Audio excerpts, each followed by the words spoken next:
Hello everyone, I'm Ramzan Begum. I'm going to discuss the introduction to satellite communication.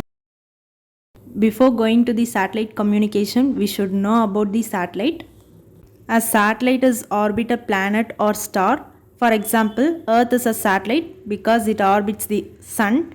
Likewise, the moon is a satellite because it orbits Earth. So, Earth and moon are some example of natural satellites. Thousands of artificial satellites or man-made satellites orbit the Earth. We have to know the importance of satellite. The satellites see large areas of Earth at one time by bird's eye view.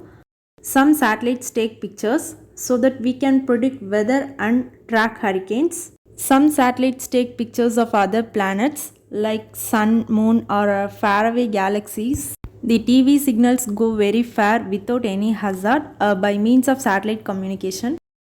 Let's see the parts of a satellite. The cameras and scientific sensors are carried by satellites. Sometimes these are pointed toward Earth to gather information like air, land and water. Other times they face toward space to collect data from solar system and universe.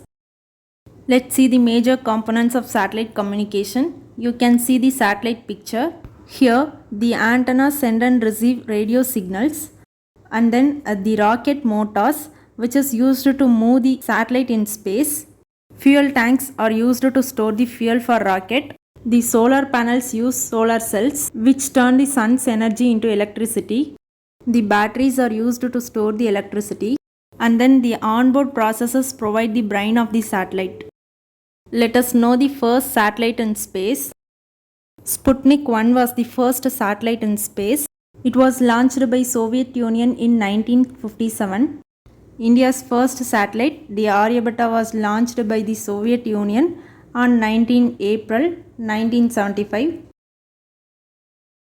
The Indian Space Research Organization is responsible for India's satellite program. ISRO is fourth space agency in the world as well as the first space agency in Asia. Let us see the satellite communication. Like, how does it work?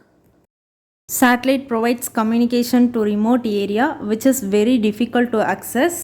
Here the two stations on Earth want to communicate through radio broadcast but are too far away to use conventional means. So these two stations can use the satellite as a relay station for their communication.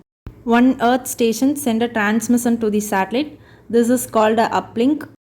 The satellite amplifies the incoming signal and changes the frequency, and then send it down to the second Earth station. This is called downlink. The types of satellite services are fixed service satellite. Example for fixed service satellite is point-to-point communication. Broadcast service satellite.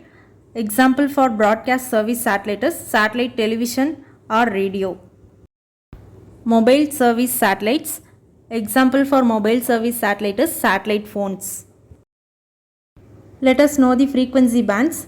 Different kind of satellites use different frequency bands. For L band 1 to 2 GHz used by MSS. For S band 2 to 4 GHz used by MSS, NASA, Deep Space Research. For C band 4 to 8 GHz which is used by FSS. For X band 8 to 12.5 GHz used by FSS. For Ku band 12.5 to 18 GHz used by FSS and BSS. For K band 18 to 26.5 GHz used by FSS and BSS. For Ka band 26.5 to 40 GHz used by FSS. Applications of satellites are weather forecasting, radio and TV broadcast, military satellites, navigation satellites, global telephone, connecting remote area, global mobile communication. I hope you like this video. Thank you for watching.